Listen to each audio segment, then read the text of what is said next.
طيب اخوانا، السلام عليكم. زي ما انتم شفتوا الصورة، ده في وفد رسمي لجمهورية السودان بقيادة رئيس الوزراء، وبجانبه السفير السوداني لدى المملكة العربية السعودية.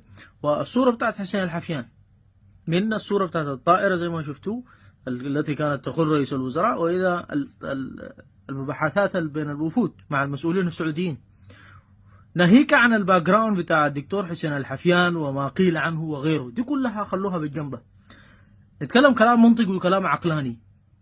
اضرب لكم مثل عشان تقرب لكم الصورة. انا مثلا من غير تعيين رسمي، هل يحق لي ان ارافق وزير، خليه رئيس الوزراء، ارافقه في مهمة رسمية وامثل السودان وانا ما معين اصلا ضمن الطاقم؟ وفي طبعا لا.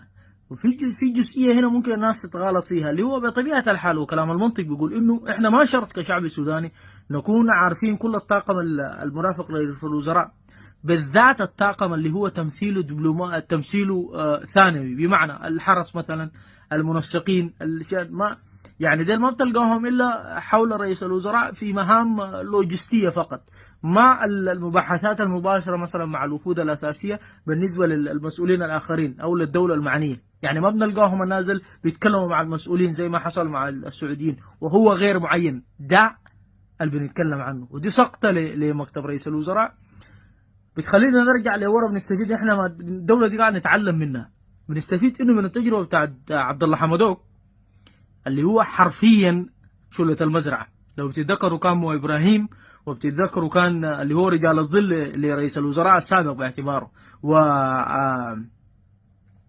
اسمه الثاني الشفيع خضر، بنفس الطريقه بنفس المنوال.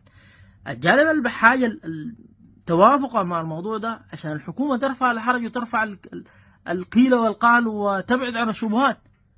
هذا الرجل دكتور الحفيان قريب البرهان، اسم البرهان قريب البرهان، somehow related to البرهان يعني. فما المانع انه اذا الرجل شايفه كفاءة رئيس الوزراء ورأى فيه انه ممكن يقدم للبلد دي وممكن معين باستشاري او غيره، ما الذي يمنع تسميته بتعيين مباشر؟ يعني انا ما شايف في اشكال في الموضوع ده. لكن كونه انه تمشي في تمثيل خارجي ويكون معاك زول مصادم او حتى يدير من المباحثات معاك كتف بكتف مع المسؤولين الاخرين لاي دوله كان، ما شرط السعوديه، ويكون الرجل ما معين، كانما فوضى. وهذا ما نرفضه يعني، وهذا ما تعتبر سقطه لرئاسه الوزراء. دي ما فلسفه، ده كلام منطقي جدا. ما في دوله بتكون عندها تمثيل خارجي او عندها ممثل لرئيس الوزراء والمعه غير معينين رسميا في الدوله. ده بيظهر جانب بتاع ضف، وبيظهر خصوصا مع الاعداء المحاوطين لك من اي حته يعني، خصوصا بانه بيفتشوا لك الثغرات من اي ناحيه. لماذا بتدوا الثغرات للاشياء زي دي يعني؟ اتمنى انه الموضوع ده ما يمر مرور الكرام. توضيح من مكتب رئاسة الوزراء: إذا راجل معين يتم كشف الرأي العام، الرجل الفلاني الفلاني معين في الوظيفة الفلانية الفلانية تبع مكتب الوزراء، صلى الله وبارك. بالعكس، نقول له ربنا يعينك وربنا يوفقك.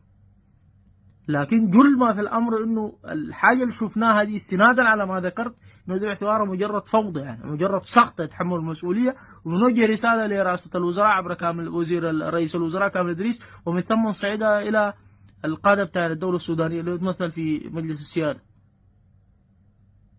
وصلى الله ان ربنا يصلح الحال يعني. بس